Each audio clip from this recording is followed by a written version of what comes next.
Bom, boa noite a todos.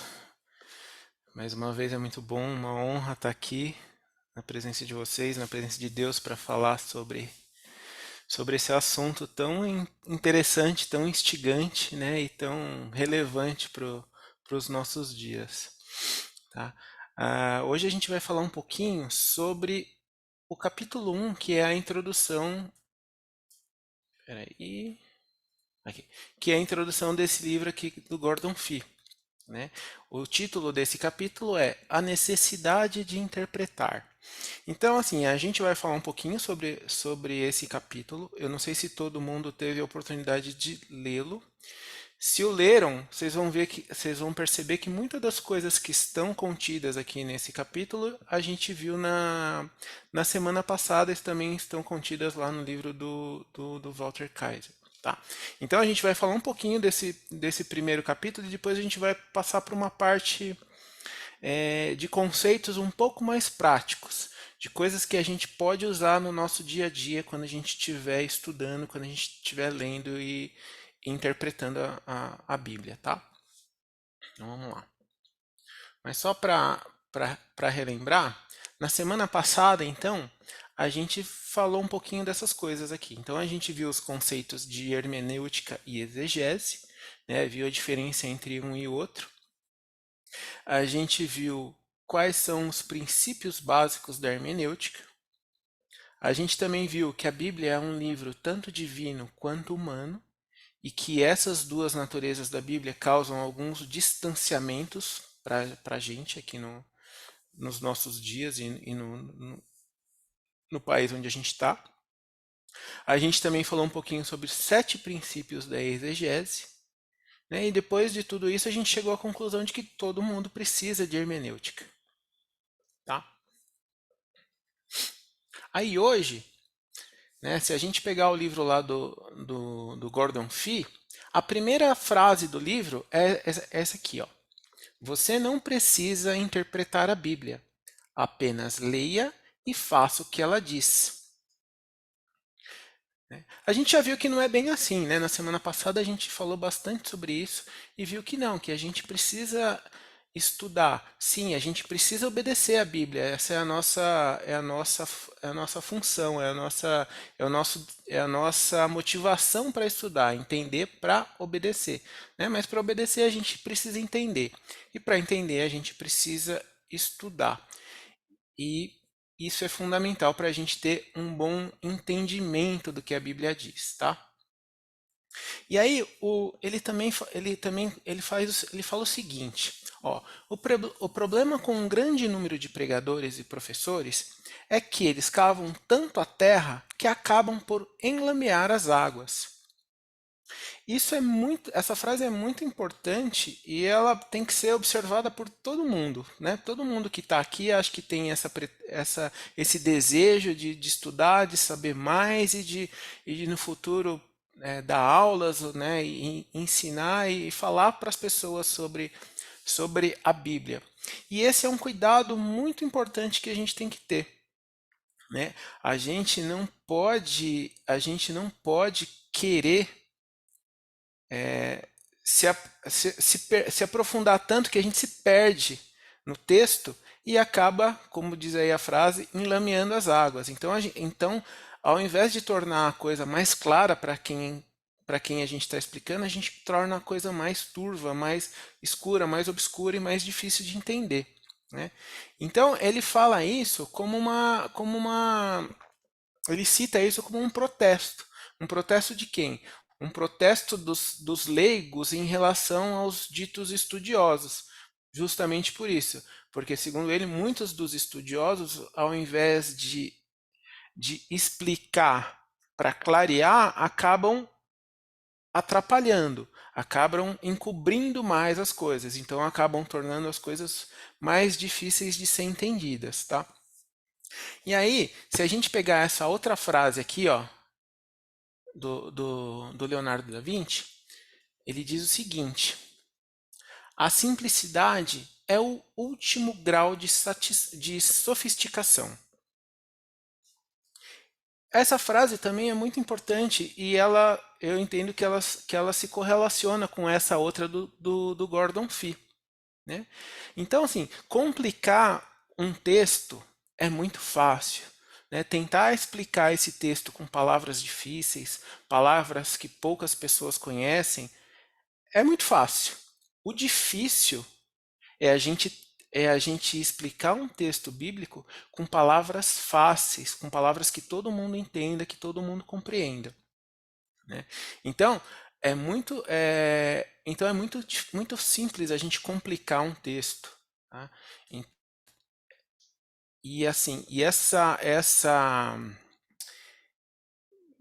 maneira de ver as coisas atrapalha e não ajuda. Tá? E a gente vai ver que a Bíblia tem muitos textos que são difíceis para a gente, e a nossa missão é trazer à tona o que o autor quis dizer para aquele determinado público, só que traduzir isso numa linguagem que as pessoas entendam. Né? Então, e a Bíblia tem outros textos muito claros. Tá? Então vamos ver alguns aqui só de exemplo para ficar mais claro isso aqui que a gente está falando. Então, se a gente pegar, por exemplo, né, ó, ame o seu, Mateus 22, 39, ame o seu próximo como a si mesmo. Todo mundo conhece esse texto, todo mundo conhece essa frase. Ela é uma frase muito simples de entender. Se a gente for pegar lá a frase do Leonardo, a gente pode dizer que esse texto é um texto simples com o máximo grau de sofisticação. Né? A ética cristã está contida nesse texto aí, nessa pequena frase. Se você for fazer um estudo ético, tá aí. A ética cristã está aí. Ame o seu próximo como a si mesmo. É um texto fácil de entender. Mas qual que é o problema? É a prática. É um texto fácil de entender, mas é uma coisa muito difícil de ser praticada. Então isso é muito importante e o Gordon Fee fala bastante sobre isso no livro. Né? Ele fala que às vezes a gente quer complicar demais a explicação de um texto, quando a principal dificuldade não é entender o que o texto está dizendo, mas sim o praticar o que ele tá dizendo que precisa ser praticado. Quer ver outro exemplo? Está lá em Mateus 5,44. Amem os seus inimigos e orem por aqueles que os perseguem. Não tem nenhuma palavra que a gente não conheça, né? Não tem nenhum sentido duplo, né? Não tem nenhuma possibilidade de interpretar isso de uma outra forma.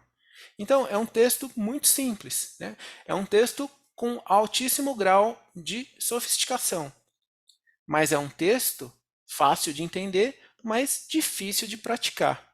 A Bíblia está cheia de textos assim. Vamos pegar outro exemplo aqui. Filipenses 2,14. Façam tudo sem queixas nem discussões. Também é um texto muito simples de entender, não precisa de um grau hermenêutico muito alto, não precisa ser um doutor em teologia para entender o que está escrito aqui. Mas precisa ser um cristão muito fiel, um cristão muito devoto e muito temente a Deus para colocar isso em prática. Então, muitas vezes, a gente foca muito no entendimento teórico e intelectual de um texto e acaba esquecendo da prática. Né? O mais importante é a prática. A gente precisa entender, a gente tem que estudar para entender e para chegar à verdade bíblica. Mas esse entendimento sem a prática não faz tanta diferença assim. Né? Então, assim, a gente tem que ler a Bíblia, entender e praticar. A gente não tem que tentar ficar reinventando a roda. Né? A gente não tem que ficar tentando achar explicações diferentes do que aquilo que o texto quer dizer, entendeu? Então, assim, a gente não precisa ser original quando a gente vai ler a Bíblia. Né? A Bíblia não pede isso da gente. Tá?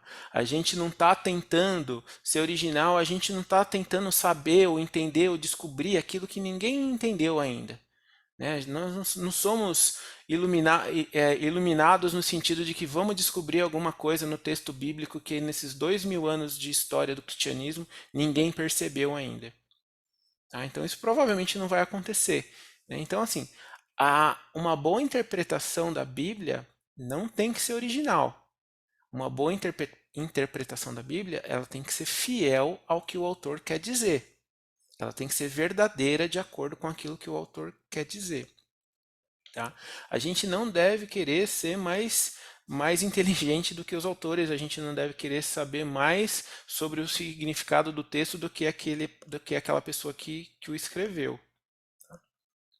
E assim, como a gente já falou na semana passada, né, a- os textos básicos para que a pessoa saiba sobre a salvação, os textos básicos para que a pessoa conheça Deus, todos esses textos são muito claros e estão muito explícitos na Bíblia. Né? Esses textos, não, né, a salvação não é um conhecimento secreto. Né? Nós não somos gnósticos, nós não dependemos de um conhecimento secreto, nós não dependemos de passar de graus, né, de dentro da igreja para chegar a determinado conhecimento e esse conhecimento nos trazer a salvação. Não é assim que funciona. Né? Então, assim, a chave para a nossa salvação é Cristo. E Cristo está muito bem explicado e de forma extremamente clara nas Escrituras. Então, repetindo, o alvo da boa interpretação é chegar ao significado claro do texto. O que o autor quis dizer quando escreveu esse texto?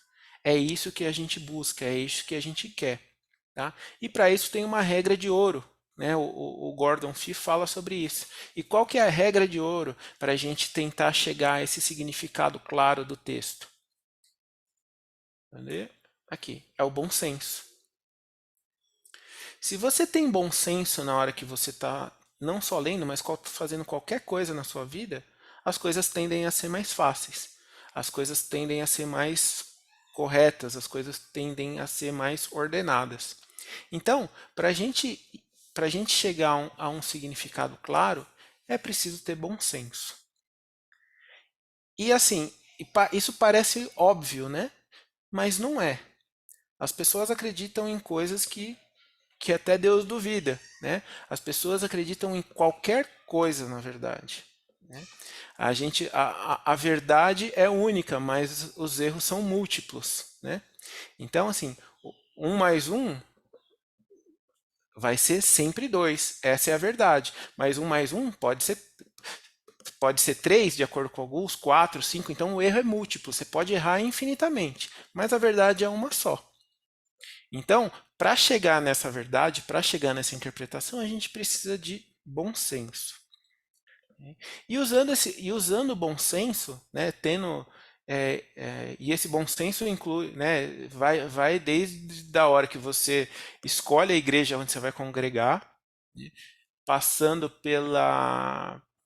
pelos livros que você vai ler, pelas coisas que você vai assistir, pelas pessoas que você vai ter amizade, com quem você vai trocar ideias e você vai aprender, pelos cursos, tudo isso precisa de bom senso.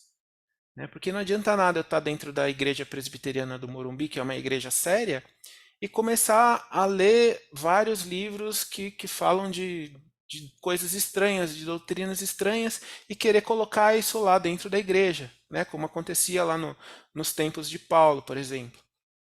Então, assim, o bom senso serve para tudo e tem que ser usado. E esse tipo de interpretação estranha, ela só vai ser reconhecida por nós se a gente conhecer a verdade, se a gente tiver uma interpretação correta e se a gente tiver o bom senso. Né? Então, assim, essas interpretações distorcidas, elas acabam criando novas religiões, elas acabam criando seitas, elas acabam criando grupos. E esses grupos e essas seitas e religiões são seguidas por muita gente. Muita gente no mundo está perdida ou muita gente no mundo está sendo enganada. Né? Se a gente pegar, por exemplo, eu separei dois exemplos aqui, mas tem inúmeros. Se a gente pegar os Testemunhas de Jeová, por exemplo, eles têm essa Bíblia aqui, ó, tradução do Novo Mundo da Bíblia Sagrada. Então, os Testemunhas de Jeová têm a Bíblia na versão deles. Então, se você pegar o texto, o pastor falou sobre esse texto na semana passada, de João 1:1, que está escrito assim: No princípio era aquele que é a palavra. Ele estava com Deus e era Deus. Como que os testemunhas de Jeová colocam esse texto? No princípio era aquele que é a palavra. ele estava com Deus e era um Deus. Ou seja, se você entrar, Jesus não é Deus, Jesus era um Deus, um tipo de Deus. Se você entrar no site dos Testemunhas de Jeová e for naquela página que chama No que Cremos, está escrito assim, ó: nós não adoramos a Jesus, nem acreditamos que ele é o Deus Todo-Poderoso. Então, assim, eles negam a divindade de Jesus e eles não adoram Jesus. Mas eles usam um livro que chama a Bíblia Sagrada. Então, esse livro é praticamente igual ao nosso, né, com alguns detalhes de diferença. Né? Como aqui nessa frase a gente tem uma palavrinha a mais. Só que essa palavrinha a mais faz toda a diferença. Aí você pode falar, mas ninguém acredita nisso, né? Ninguém vai pegar esse texto aqui, vai ler e vai achar que isso é sério. Vocês sabem quantos testemunhas de Jeová tem no mundo hoje? Mais de 8 milhões. Então, assim, tem muita gente que acredita. Outro exemplo aqui. A Igreja de Jesus Cristo dos Santos dos Últimos Dias, ou os Mormons. Né? Como que eles enxergam a coisa? Eles usam a Bíblia e usam esse livro, que é o livro de Mormon. Né? Segundo a tradição, o fundador da Igreja Mormon, Joseph Smith, ele recebeu esse livro de um anjo, né? E aí ele transcreveu esse livro e virou o livro de Mormon. Mas no que eles acreditam, basicamente? Né? Eles acreditam que existe um grande conselho divino. E nesse conselho divino tem vários deuses diferentes. Jesus é um deles. E que nós, todos, né, nós seres humanos, temos a condição de nos elevarmos à condição de Deus também. Então a gente pode se divinizar. Então, assim, eles usam a Bíblia também. Mas o entendimento que eles têm da Sagrada Escritura é totalmente diferente do nosso. Aí você também vai falar, mas não tem tanto Mormon assim no mundo. Tem 16 milhões de Mormons no mundo. Então, assim, 16 milhões de pessoas sendo enganadas só dentro da igreja Mormon. 8 milhões de pessoas sendo enganadas só dentro dos testemunhas de Jeová. E a gente pode fazer uma lista enorme aqui de pessoas que interpretam a Bíblia de maneira errada e com essa interpretação enganam muitas milhares de pessoas. Tá? Então, assim, o trabalho, o estudo que a gente está fazendo aqui, né, é, é muito sério, é muito importante. Tá? Então, é importante para a gente ter certeza do que a gente acredita, para a gente ter argumentos para falar sobre o que a gente acredita e para a gente corrigir as pessoas e para que a gente também ensine as pessoas, para que a gente oriente as pessoas. Né? Então, quando a pessoa for tocar a campainha na sua casa de domingo de manhã para entregar a revistinha Como que chama a revistinha? Esqueci agora. Então, assim, a gente não pode ofender essas pessoas, a gente não pode destratar essas pessoas, a gente não pode não atender ou não conversar com elas, né? Elas estão perdidas. Né? Então, a nossa função como cristãos, né, pertencentes a uma igreja séria, de uma igreja que tem ensinamento correto, e agora, além do mais, a gente está dedicando tempo e esforço para estudar e para entender melhor a Bíblia, a gente tem que passar esse conhecimento adiante. Né? A gente tem que ser sal e luz no mundo. Então, essa é uma maneira da gente ser sal e luz no mundo, né? Passando esse conhecimento adiante. E esse conhecimento não é nada mais além da verdade. Tá? Então, isso é muito importante, a gente saber discernir as coisas. E para isso é fundamental a gente fazer uma boa exegese. Né? E aí, o autor, o Gordon Fee, ele vai falar sobre isso também. Ele fala que existe uma chave para que a gente faça uma boa exegese. Então, assim, a regra de ouro é o bom senso. E a chave para a boa exegese, qual que é?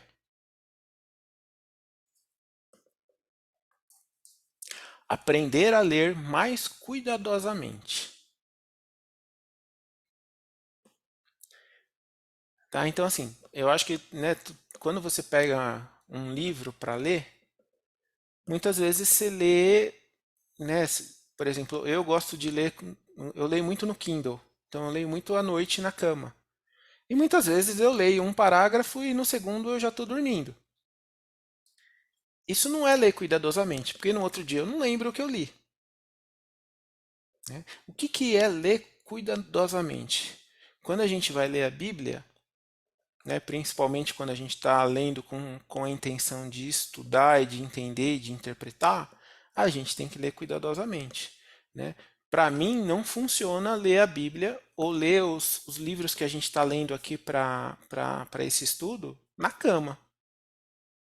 Para mim não funciona. Se eu fizer isso, eu não vou entender nada e não vou conseguir preparar nada para trazer aqui.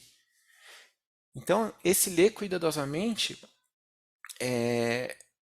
tem regras, né? Tem formas e tem níveis que a gente pode aprender. Né? E é isso que a gente vai ver agora. Né? Então, assim, o Gordon Fee ele recomenda esse livro aqui, ó, Como Ler Livros. O Guia Clássico para Leitura Inteligente. É do Mortimer Adler e do Charles Van Doren.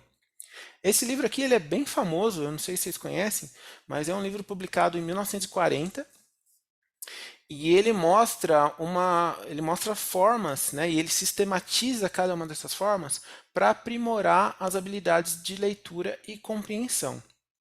Então, e ele divide isso em 4 níveis diferentes, tá? Esse livro aqui, ó, ele tem, deixa eu ver, ele tem 430 páginas. Tá?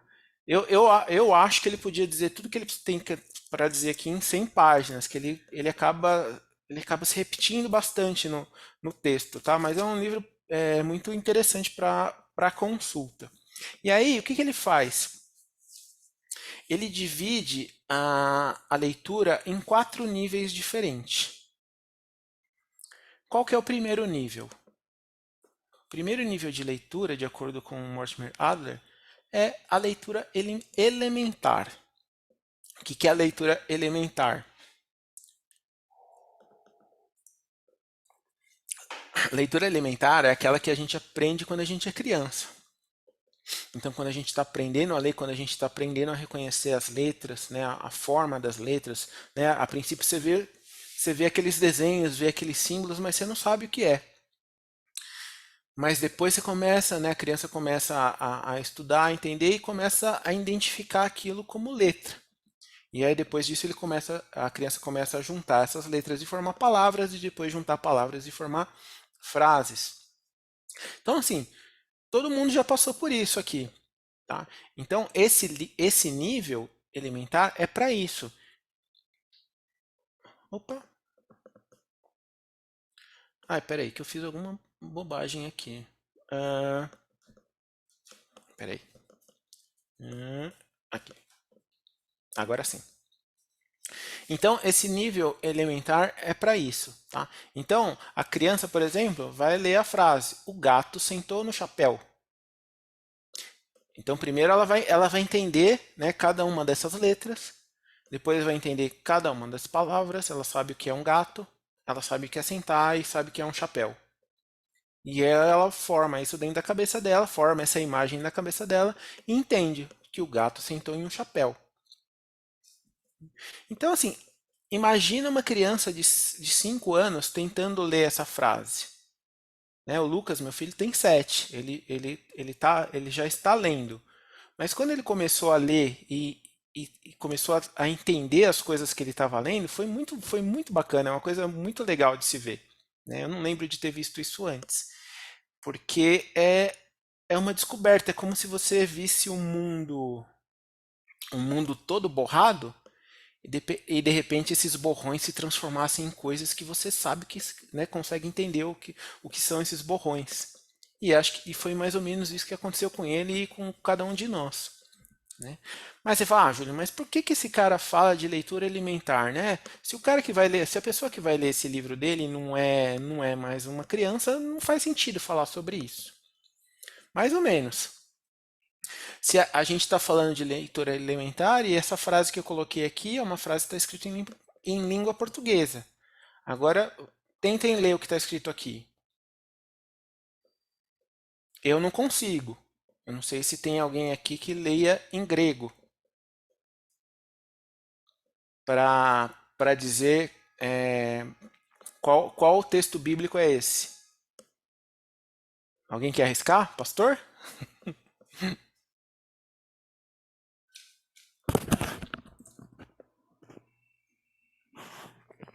Não. Então aqui, esse texto é o texto de João 3,16, né, que todo É, mundo conhece de cor e salteado.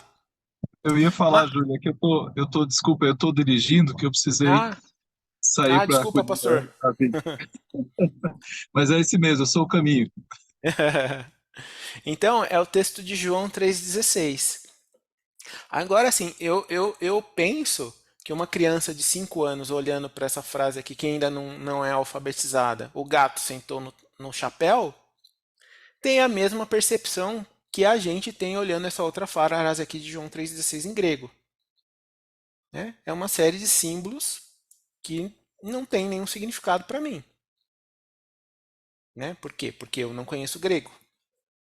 Então, a leitura elementar é isso. A leitura elementar, para fazer uma leitura elementar, você precisa conhecer o idioma, precisa conhecer o alfabeto desse idioma, precisa conhecer as palavras e com essas palavras conseguir formar frases e entender essas frases. Então esse é o primeiro nível de leitura dito lá pelo Mortimer Adler. Né? Mas são 4. Então vamos lá para o segundo. O segundo nível de leitura que ele fala no livro é a leitura inspecional. Então imagina que você vai na livraria e quer comprar uma Bíblia. Aí tem duas opções lá. Qual dessas você vai escolher? Para vocês não vale que vocês já estão acostumados com isso, mas imagina uma pessoa que não conhece, que está chegando na igreja agora, na igreja na IPM, e nunca foi numa igreja antes, nunca abriu uma Bíblia e vai na livraria comprar uma Bíblia. Aí o vendedor pergunta para ela: mas qual Bíblia o senhor quer? Ah, eu quero uma Bíblia.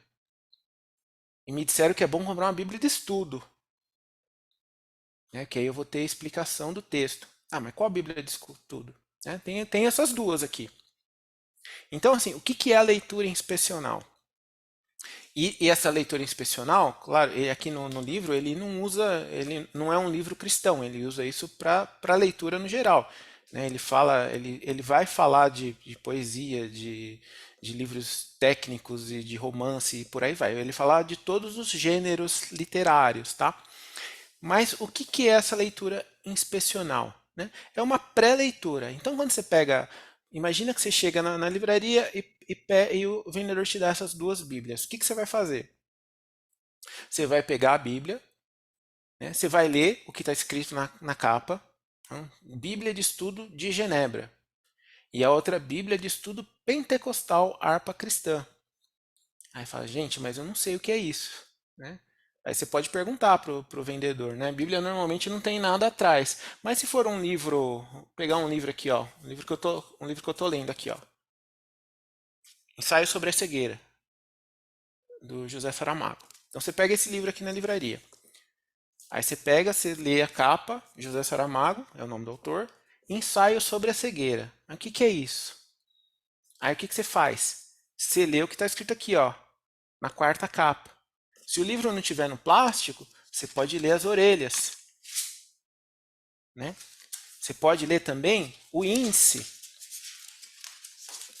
do livro, né? Tá aqui. Então, isso é uma leitura inspecional.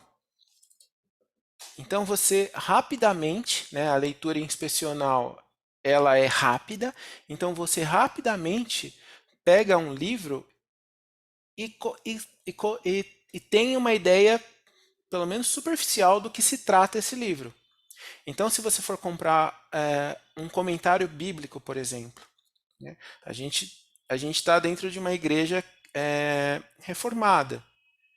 Se eu for comprar um comentário bíblico e tiver escrito lá Editora Mormon do Brasil, esse comentário bíblico não serve para mim. E como eu descubro isso? Na leitura inspecional. Então isso vai ter um selinho lá em algum lugar, na capa ou na contracapa do livro, que vai estar dizendo isso. Tá? Então, isso é uma coisa que acho que todo mundo faz, né? E se não faz, deveria fazer. E aí ele fala de um outro nível de leitura. Aí agora o caldo vai começar a engrossar um pouquinho. O terceiro nível de leitura que ele cita é a leitura analítica. Aí a leitura analítica, eu coloquei alguns tópicos aqui, mas o capítulo que fala sobre isso é bem detalhado, tá? É bem mais detalhado do que o que eu vou falar aqui, né? Então, o que a gente faz na leitura analítica? A gente lê, né? A gente lê o livro. Então a gente pega um livro da Bíblia, por exemplo, a gente pega o livro de Gênesis e lê do capítulo 1 até o último capítulo. Ou a gente pega a Bíblia e lê de Gênesis a Apocalipse. Ou eu pego esse livro do Saramago e leio da primeira à última página. Então, essa é a leitura analítica. E como que a gente lê? A gente lê de qualquer jeito? Né? A gente lê com sono na cama? Não. Se é uma leitura analítica, não pode ser assim. Né? Então, assim, você lê o livro todo da melhor maneira possível, com a máxima concentração possível e, o mais importante de tudo, sem pressa. Né? Durante muitos anos, eu tinha essa neura de querer ler muitos livros. Né? Eu anoto, né? Eu anoto todo ano, eu vou anotando os livros que eu leio, então eu tenho ano por ano os livros que eu li. E assim, eu fazia uma competição comigo mesmo, né? Esse ano eu li, sei lá, 50 livros. Esse ano eu li 60, esse ano eu só li 15. Né? E assim, mas é uma coisa, é uma bobagem, é uma coisa sem sentido, porque muitas vezes eu nem lembro o que eu li. Né? Então foi uma leitura superficial. Né? Uma leitura analítica não pode ser assim. Uma leitura analítica, você está lendo para tirar informações, para tirar conhecimento desse livro. E essa leitura precisa ser lenta, sem pressa. Né? Então, você nesse tipo de leitura, né, você vai fazer o quê? Você vai saber qual é o tema central do livro. Então, depois que às vezes você termina de ler um livro, e você fala: "Meu Deus, do que esse livro fala mesmo?" Já aconteceu várias vezes comigo. Né? Você não sabe qual que é o tema do livro. Você terminou de ler o livro. Né? Então, assim, depois de lido, você tem que saber falar para as pessoas. Falar: qual que é o tema? Se alguém te perguntar do que fala esse livro, você tem que saber explicar. Outra coisa, qual é o estilo do texto? Né? Você, é, você também tem que saber explicar qual que é o estilo do texto. Ah, não, ele escreve, sei lá, ele escreve, é um livro que tem estilo poético, ou é um livro que tem um estilo muito rebuscado, ou é um livro que tem um estilo mais coloquial e, sei lá, por aí vai. Então você tem que ler e entender, né? E para isso você precisa conhecer o idioma também e conhecer as nuances do idioma. Não sei se alguém aqui já leu o Grande Sertão Veredas. É um livro escrito em língua portuguesa. Mas assim, mas se você lê o primeiro parágrafo e você não entende uma palavra do que está sendo dito ali. Entendeu? Então, assim, você precisa entender e saber dizer qual é o estilo do texto. Outra coisa, quando você termina de ler um livro, você precisa saber quais são os principais conceitos mostrados nesse texto. Ou seja, o que o autor quis dizer com o livro. Né? Se a gente pega uma das cartas de Paulo, por exemplo, o que Paulo quis dizer, né? Quais são os principais conceitos que Paulo defendeu nessa carta? Né? Aí aqui, ó, outra pergunta. Quais são os argumentos que o apóstolo Paulo, por exemplo, usou para defender esses conceitos que ele expõe na carta? Né? E por último aqui, o que eu coloquei, né, no caso do texto bíblico, qual as implicações disso para a minha vida? Então, assim, eu leio uma carta de Paulo, eu entendo o tema central dessa carta, eu entendo o estilo do texto, não é? Então, é uma carta. Eu entendo quais são os principais conceitos que o apóstolo Paulo quer mostrar dentro daquela carta. Eu sei quais são os argumentos que ele usou para defender esses conceitos. E aí, com base em tudo isso, eu consigo tirar lições. Eu consigo tirar implicações para a minha vida desse texto. Tá? Então, essa é a leitura analítica. E aí tem o último nível de leitura, que é a chamada leitura sintópica. O que é a leitura sintópica? Sintópica vem da junção de duas palavras gregas. Não é uma, pelo que eu vi aqui no livro, não é uma palavra que exista em língua portuguesa, mas é uma junção de duas palavras gregas que significa leitura sobre o mesmo assunto. Então, assim, o que a gente está fazendo aqui é uma leitura sintópica, né? Que a gente está lendo o livro do Berkoff, o livro do Gordon Fee, o livro do Walter Kaiser. Então, assim, nesse nível de leitura, a gente vai ser mais exigido. Ou seja, é o nível mais exigente dentre os quatro listados aqui pelo Mortimer Adler. Então, assim, ele chama isso de leitura comparativa. Nesse nível, a gente vai determinar um assunto. Por exemplo, hermenêutica. Quero aprender sobre hermenêutica. O que eu vou fazer agora, se eu quero aprender sobre hermenêutica? Eu vou numa livraria ou vou num site e vou pesquisar livros sobre hermenêutica. E aí, dentro desse material que eu achei, ou na livraria ou no site, eu vou selecionar alguns livros para ler. Vou escolher esses livros aqui para ler. No nosso caso, né, a gente escolheu, né, que o assunto do curso seria hermenêutica e o pastor Paulo definiu os livros. Ele falou, vamos usar esses três livros aqui como base para esse estudo de hermenêutica. Então, assim, o que você faz dentro desse nível? Todas as perguntas que você fez lá na leitura analítica, você vai fazer aqui também. Só que se você estiver lendo três livros, você vai fazer para os três livros.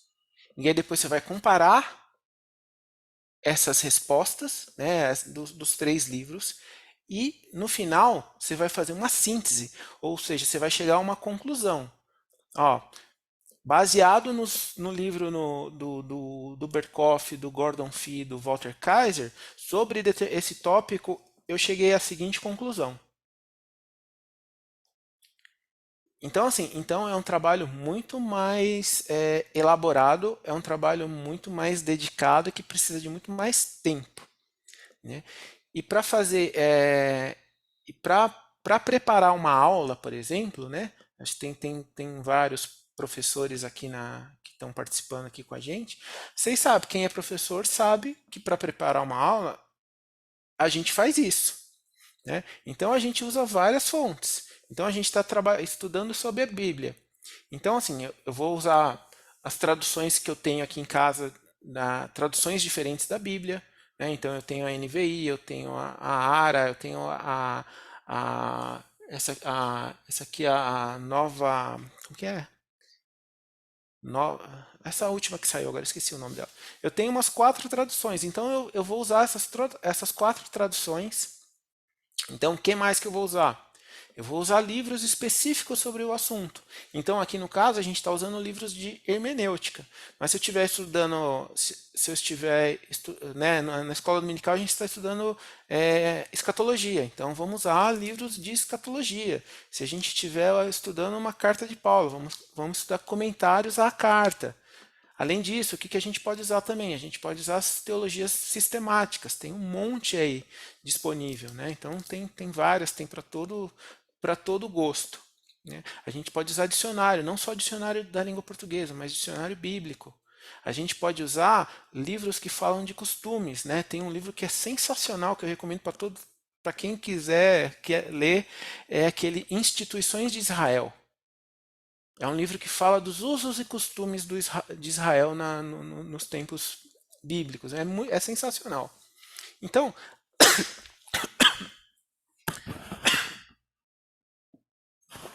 a gente vai usar Atlas, né? Atlas dos tempos bíblicos. Se a gente estiver se a gente estiver estudando um texto e a gente precisar ir no grego, por exemplo, a gente vai usar um léxico, né? E por aí vai. Tem um monte de coisa que a gente pode usar a ajudar na nossa leitura e na interpretação, né? Então, nesse tipo de leitura, a gente vai ler ao mesmo tempo a Bíblia de Genebra, o livro do Kaiser, o livro do Gordon Fee, o livro do Berkoff, o livro do Mortimer Adler e esse último livro aqui que é o que eu vou falar daqui a pouco. Então, assim, a gente vai ler tudo isso junto, né? Vai tentar entender o que cada um desses livros fala sobre o assunto que a gente está estudando e tentar chegar a uma conclusão. Então, o nosso trabalho aqui nesse curso está entre esses dois níveis, né? O nível 3, que é a leitura analítica, e o nível 4, que é essa leitura sintópica. Então, a gente tem que fazer os dois aqui, tá? Então, aí depende de cada um, né? O quanto cada um vai querer se aprofundar. Então, para um aprofundamento maior, a leitura sintópica é a mais adequada. Mas assim, mas e aí? E como que eu estudo? Né? Porque eu vou ler e eu faço o que com isso? Né? Existem regras, existem técnicas. Como que eu faço para estudar e para ter um rendimento melhor, para ter um entendimento melhor e para organizar esses estudos de forma que eles façam sentido, né? Porque às vezes você começa a ler um livro, por exemplo, você pegar um livro de hermenêutica, você pega um livro avançadíssimo de hermenêutica e assim, você não tem o básico. Então, para começar a estudar hermenêutica, começa pelos livros de introdução, que é o que a gente está fazendo aqui. Ó. O livro do Walter chama Introdução à Hermenêutica. Né? O do Gordon Fee, Entendes o que lês. O do Berkoff, Princípios da Interpretação. Então, não tem nenhum aqui que é hermenêutica avançada. Se você pegar aquele livro que chama Espiral Hermenêutica, é um livro muito usado em seminário, eu não o li, mas dizem que é um livro espetacular, mas é um livro avançado. Então a gente aqui, né, a gente tá seguindo o caminho correto. Então se a gente quer aprender um assunto novo, começa com os livros introdutórios e depois, se for da nossa vontade, se a gente tiver disposição para isso, aí a gente vai aprofundando, tá? E aí eu queria mostrar também algumas dicas de estudo. Tá? E essas dicas são baseadas, cadê? Neste livro aqui. Esse livro aqui, se eu pudesse recomendar também, eu recomendaria para todo mundo, que é esse aqui, ó. Chama A Vida Intelectual. Ele é curtinho, ele tem, deixa eu ver, 217 páginas. Ele foi escrito por um teólogo e filósofo francês chamado Sertillanges. E foi publicado no ano de 1921. E aí ele traz várias dicas de como estudar. Desde o do tempo de oração que você tem que ter, até as comparações, as anotações, como que você faz a anotação. Ele faz tudo, ele detalha tudo de maneira muito gostosa de ser lida, né? Então, eu separei algumas dicas aqui desse livro para que talvez ajudem a gente na hora da gente estudar. Tá? E agora a gente está, né, essas primeiras aulas do curso foram aulas mais introdutórias, né, mais para a gente se ambientar com o assunto que vai ser discutido, mas as próximas, aí a gente vai começar a falar de assuntos mais específicos, né? Então aí a importância da gente conseguir dedicar um tempinho para o estudo, para que a gente não se perca mais para frente, entendeu? Por enquanto a gente ainda está bem na introdução do curso. Então, eu vou falar algumas dicas aqui e essas dicas eu acho que podem ser interessantes, tá? Ó, e hoje eu vou acabar no tempo, hein? Hoje acho que eu não vou passar do horário, não. Então vamos lá. Primeira dica: dedicação e disciplina. É muito importante se a gente, né, e acho que todo mundo que está aqui, eu acho que já mostrou que está dedicado a esse estudo, né? O pastor falou que foram 17 pessoas já fizeram a lição de casa, então isso é um exemplo de dedicação de vocês, então isso é fantástico. E e aí, disciplina, né? Então, assim, é importante que a gente tenha disciplina. E no nosso caso aqui, uma das disciplinas que a gente tem que ter é de estar aqui toda quinta-feira às 8 da noite, né? Ou para dar aula ou para assistir aula. Então, dedicação e disciplina. Então, para isso, é muito importante também, né, agora que os assuntos vão avançando, né, agora que a gente vai começar a misturar os livros, é muito importante a gente estabelecer uma rotina regular de estudo, né? E se comprometer com essa rotina. Por exemplo, eu vou me comprometer a estudar de segunda a sexta. E aí, como que você faz para estudar de segunda a sexta? Né? Você organiza seu tempo. Então, você determina que você vai estudar de segunda a sexta e você define que você vai fazer isso 1 hora por dia. Por exemplo, das 10 da noite às 11 da noite. E aí, além disso, o que que você precisa fazer? Você precisa definir objetivos claros. Não adianta você falar, não, eu vou estudar das 10 às 11 e você pega e enche a sua mesa de livros e fala, não, mas eu vou estudar, mas e agora? Por onde eu começo? E aí você começa a folhear um livro, olha outro e deu 11 horas e você não leu nada, você não estudou nada. Então defina objetivos. Fala, então, ó, hoje eu vou ler o primeiro capítulo aqui do livro do Berkoff, né? Mas lê daquele jeito que a gente falou, né? Lê para entender, não lê para dizer que leu. Então, assim, definir objetivos claros. Hoje eu vou ler o primeiro o capítulo do Berkoff, ou hoje eu vou ler o capítulo que a gente vai. Ou essa semana eu vou estudar o capítulo que a gente vai usar na aula de quinta-feira, por exemplo. Então, assim, você tem que definir um objetivo, porque senão eu vou falar por mim. Se eu não fizer isso, eu não faço nada. Tá? Se eu for depender da minha vontade, eu não faço nada. Eu tenho que definir essas metas e objetivos. E tenho que me policiar para conseguir cumprir.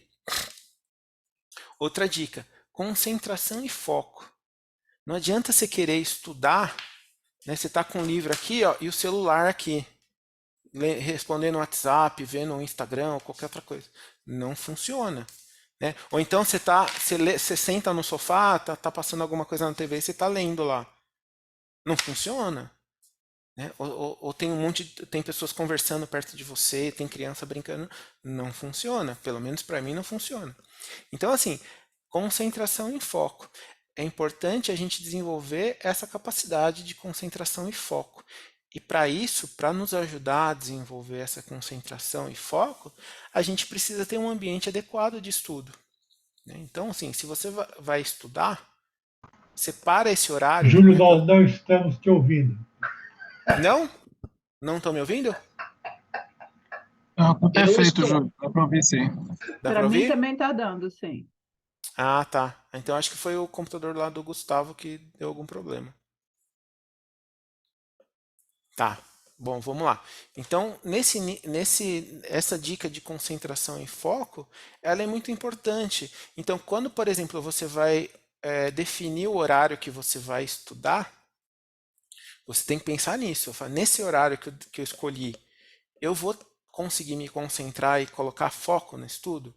Né? Não vai ter barulho na casa, não vai ter televisão ligada, não vai ter gente conversando, não vai ter WhatsApp apitando, não vai ter nada? Se sim, ok, é um bom horário para eu estudar. Se não, precisa pensar em outro horário. Antigamente, eu gostava de estudar de manhã. Né? Então, eu acordava bem cedinho e, e, e tirava essa 1 hora de estudo. Hoje, as minhas manhãs agora estão bem corridas, então eu não consigo mais estudar de manhã. Então, eu estudo à noite. Então, a hora que todo mundo vai dormir, a hora que a Priscila e o Lucas vão dormir, aí eu venho estudar. E aí eu estudo, sei lá, 1 hora, 1 hora e meia, ou às vezes até menos, às vezes meia hora se eu estou cansado. Mas assim, o importante é a gente fazer Se a gente definir o que vai fazer de segunda a sexta, é importante a gente fazer todo dia, porque com isso a gente cria o hábito. Né? Se vocês leram aquele livro lá, O Poder do Hábito, vocês vão ver que vocês vão lembrar de que se a gente faz uma determinada ação por 40 dias consecutivos, essa coisa se torna um hábito. Então, assim, é importante a gente definir essas coisas e cumprir, para que justamente isso se torne um hábito da nossa vida, né? Quinta dica: leitura crítica e reflexiva. Então, assim, a gente tem que ler com atenção. Não adianta ler por ler, não adianta ler com sono deitado na cama, né? Então, assim, a gente tem que ler, como a gente falou na semana passada, a gente tem que ler fazendo perguntas para o texto, né? Fazendo perguntas e buscando respostas. Né? Se é uma leitura de estudo, né? Se eu vou ler uma carta de Paulo, se eu vou ler primeira Tessalonicenses, aí eu começo a ler, eu vejo lá Tessalônica. Onde é Tessalônica? Onde ficava essa igreja? Eu começo a fazer pergunta. Eu não sei onde é Tessalônica. Aí eu vou pesquisar. Ou então, se eu não quiser perder o ritmo, eu anoto. Eu tenho um caderno aqui, ó, que eu anoto. Eu anoto coisas importantes que eu li e anoto dúvidas que eu tenho para pesquisar depois. Né? Porque às vezes você está lendo e você não quer perder o ritmo de leitura, e aí você vai anotando e depois você volta. Depois você pesquisa e lê de novo agora com as dúvidas tiradas. Então, assim, quando você vai ler também, você pode fazer marcações.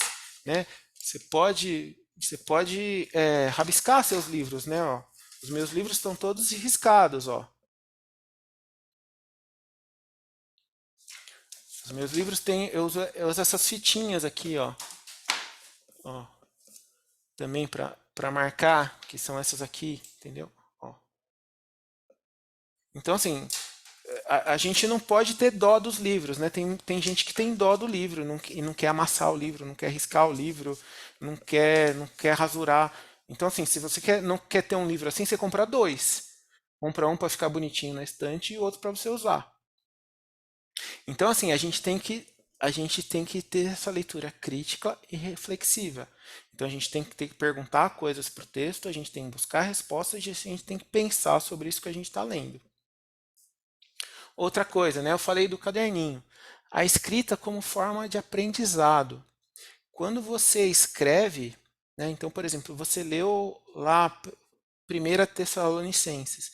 Aí você fala, gente, o que eu entendi desse capítulo? Não pensa, só escreve.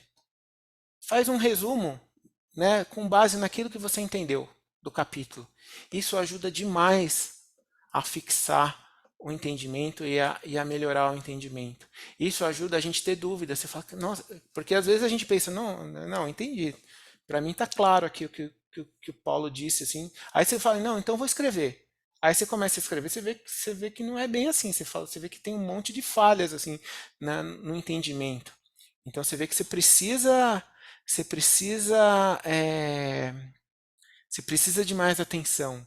Então, assim, a escrita ajuda muito na hora de ler e entender o que a gente está lendo. Tá? E o último aqui, autodisciplina e autorreflexão. Então, assim, autodisciplina é, né, a gente tem que se programar para fazer isso, se a gente definir assim, diariamente. Então a gente tem que ter constância naquilo que a gente vai fazer, naquilo que a gente se propõe a fazer. Então assim, eu tive que preparar essa aula para hoje. Então se eu não tivesse tido disciplina para isso, eu não teria conseguido fazer a aula. Né? Então, assim, a disciplina é muito importante. Então, semana que vem a gente vai ter a aula acho que é a aula do pastor. Então, assim, a disciplina aqui o pastor tem que ter a disciplina para preparar a aula e a gente tem que ter a disciplina para ler o material, né, para vir preparado para a aula. E, e autorreflexão. Então, assim, a gente tem que pensar no que a gente está lendo, né, a gente tem que entender também, dentro dessa autorreflexão, de que esse processo não é igual para todo mundo, né? Algumas pessoas têm mais facilidade, outras pessoas precisam de mais tempo, né? Mais dedicação, mas assim, eu entendo que todo mundo tem capacidade, né? Só que algumas pessoas às vezes precisam de um pouco mais de tempo, outras conseguem tirar isso muito rápido. Eu preciso estudar muito se eu quiser entender alguma coisa. Eu não consigo ler de cara e já entender. Eu preciso, eu preciso ler, reler, pesquisar, porque senão não vai. Então, assim, por isso, assim, quando eu vou fazer uma aula, por exemplo, ou essas aulas aqui, ou as aulas da IBD, eu preciso de muito tempo de estudo. Então, para fazer uma aula da IBD, por exemplo, que é uma aula de 50 minutos, uma hora, eu preciso de 12, de 15 horas de estudo para conseguir montar uma hora de aula. Tá? Então, assim, tem, né? O pastor, por exemplo, o pastor é um erudito, ele consegue fazer isso em bem menos tempo. O pastor, em uma hora, em 2 horas, ele tem uma aula pronta. Né? Eu não consigo fazer isso. Então, eu preciso de muito tempo, eu preciso de muito estudo, eu preciso de muita pesquisa para conseguir chegar no resultado que eu possa falar, não, agora sim. E às vezes eu não chego, às vezes eu desisto. Falo, gente, não dá mais, eu não sei, não consigo mais e não tenho mais tempo. Mas assim, mas eu preciso de muita disciplina, muito esforço, muita leitura, muita pesquisa para conseguir chegar nisso. E eu acho que essas dicas aí, elas são importantes e elas podem nos ajudar bastante na hora de estudar. Ó, gente, hoje eu consegui cumprir o horário certinho, hein? Ah, não, não terminou ainda não, tem a lição de casa. Ó, quase que eu me esqueço. Ah, eu tô vendo o pastor, acho que tá no trânsito, eu tô vendo os chats aqui. A revista que eu queria lembrar é a Sentinela, o pastor que escreveu aqui. Ah, e vamos, então. Opa, peraí que eu apertei o botão errado. Para a lição de casa. Tá? Então, assim, eu já de novo, né, faço minhas as palavras do pastor, né, agradeço muito aí a todo mundo que se empenhou em responder as questões da semana passada. E essa semana tem mais. Então, essa semana, assim, acho que eu não sei se vai ser mais difícil ou não, mas talvez dê um pouquinho mais de trabalho. Vamos ver. Então, para a próxima semana. Júlio, desculpa Oi, interromper. claro, fica à Vai vontade. haver algum comentário sobre as lições de casa, correção ou comentário nas aulas? Vai ter ou não? Então, eu não sei se vai ser nas aulas. Eu Tá, comecei a ler as respostas da semana passada e fiz algumas anotações, mas eu não li tudo ainda. tá. Então, depois Não, eu tá vou bom. ver. Só para saber se vai ter Tá. algum comentário Não, ou vai então se sim, vai eu ter só não sei pessoal que vai ainda ter em como. grupo. Depois, Tá bom, depois a gente vê isso com o pastor, eu não sei como, mas eu acho que vai haver sim. Tá? tá Assim, eu bom. tô lendo, é que como eu tinha aula essa semana também, né, 2 aulas seguidas, eu Sim, acabei não conseguindo ler tudo, né, ok. Tá bom, e porque graças a obrigada. Deus muita gente respondeu, né? Então, Ô, mas Júlio, vai. Oi, pastor. oi, desculpa. Então, acho uma excelente ideia isso talvez até com relação a esse exercício que vai ser feito nessa semana, ele é bem propício para isso, para a gente Tá, depois comentar, né, as respostas, a gente pode fazer isso, guardar um tempo para fazer esse tipo de comentário. Só tá. uma Na coisinha, própria aula? Diga, pastor. talvez um pouco antes de começar a aula, porque a próxima aula Uhum. vai ser da Débora, né? Ah, Então, um tá. pouco da aula dela e você pode ter um tempo para comentar as respostas que foram dadas. Tá bom. Combinado. Ô, E uma última pastor, coisa, Júlio, eu lamento, mas eu não gasto só uma hora e meia, não, viu? Normalmente é bem mais que isso. Obrigada, pastor, que eu desanimei aqui. Muito obrigada. É muito, Chorei é aqui muito, com essa uma hora que você gasta só uma hora. Eu quase morri aqui. como se diz, né? É muito mais transpiração do que inspiração. Ô, Júlio, Oi? o material da primeira aula, primeira quinta-feira, eu tive uma convocação do trabalho e eu não consegui assistir a aula e eu não. Eu acho que deve ter apagado alguma coisa do grupo da igreja. Tá. Se possível ainda, eu assistir, se eu tiver o link da aula, e eu não sei Claro. se teve atividade, eu Teve, queria teve assistir. atividade, sim. Tá, não, a gente manda o link pra você, pode deixar. Tá, muito obrigada. Primeira Perfeito. aula teve atividade, Júlio. Eu só fiz um dever de casa. Ah, não, não, desculpa, a minha primeira aula foi a segunda aula, né? A aula da Ah, semana passada teve atividade. A sim, aula do pastor, que foi a aula a primeira. introdutória, não teve, né? Foi uma aula mais para explicar o curso. Eu não sei, Glaucia, se você está Ah, falando dessa aula do não, eu pastor ou estou dessa. falando da primeira. A semana Ah, tá. passada eu assisti e eu Ah, já fiz tá. atividade. Ah, tá. É, eu vi que você fez. Tá. Então, a do pastor não teve atividade, mas a gente manda o link também. Tá bom, muito obrigada, viu? Nada. Bom, e aí a lição de casa dessa semana é a seguinte. Ó, com base no que aprendemos até agora, faça uma análise do seguinte texto. É o texto lá de 1 Tessalonicenses 5:22. Afastem-se de toda forma de mal. Só esse trechinho aqui. Aí, diga quais fontes e meios de pesquisa você usou para essa análise. Só que aqui tem um detalhe que não está escrito aqui. A nossa ideia aqui é a gente descobrir, né, conforme a gente tem falado aí nas últimas semanas, o que o autor quis dizer aos seus leitores com esse texto. Tá? Então, agora, a gente não quer saber de como que a gente vai usar esse texto na nossa vida, como que a gente aplica isso no nosso dia a dia. Não, não é isso. É assim, o que que o autor quis dizer quando ele escreveu isso para a igreja de Tessalônica, tá?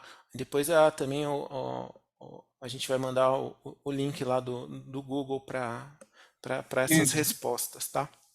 E uma dica simples, só para ajudar a fazer a redação, faça o texto no editor de texto, Word, alguma coisa assim, no Google, e depois você copia e cola e joga no formulário. É mais fácil do que escrever direto no formulário, né? Uma sugestão. Excelente, excelente. Gente, hoje cumpriu o horário. Eu não sei se vocês têm alguma dúvida, algum comentário, alguma crítica, alguma sugestão, fiquem à vontade.